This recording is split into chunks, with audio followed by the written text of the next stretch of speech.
ndewonu daalụnụ. Oge ilu Igbo. Anyị pụtara ka anyị tụọ ilu Igbo. Kedu ihe bụ ilu?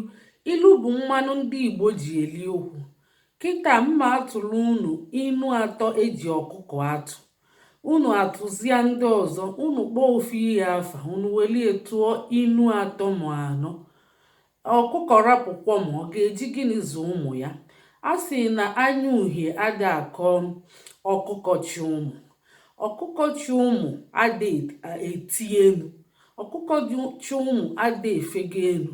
A sị na ọkụkọ na-ebe akwa, ọ bụrụ na ka ihe melie rapụ ya aka, ọ bụ ka ọra n'ụlọ onu ya. A sịkwazi na ọchụ nwa ọkụkọ nwa ada, nwa ọkụkọ enwelu ngwongwo ọsọ. Ya bụ ejikwazi m nkịta atụ inu.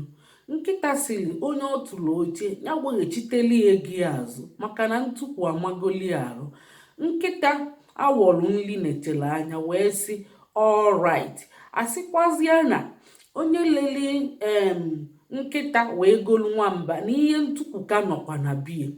Ejikwezi m enwe atụ inu. Enwesịrị na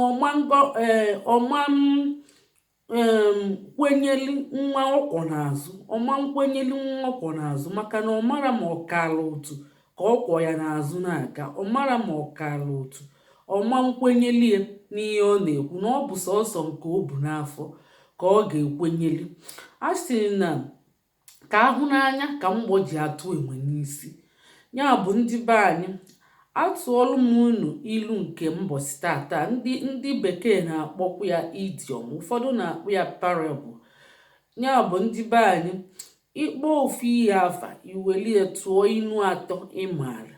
Ọ bụ n'ụzọ dị ona anyị wechigatekwa asụsụ na omenala anyị, ka ndị na-eto eto wee kwenye na Igbo dị anyị mma. Anyị na-egosipụta mmasị na anyị bụ ndị Igbo, na onwe anyị juru anyị afọ. Ndị na-etote etote nekwa anya faya afụkwa ma kwenye, mana anyị nwabụ ndị okenye na-eweli akpọ mkpọkọrọ.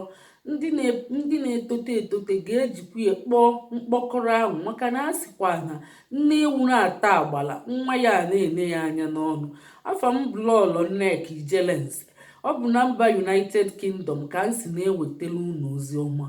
Ngwa bido n'ụtụba inu dị iche iche. Ịkpọ ofu ihe afa, iwelie tụọ inu atọ ịmara. Ndewonu, ka emesịa.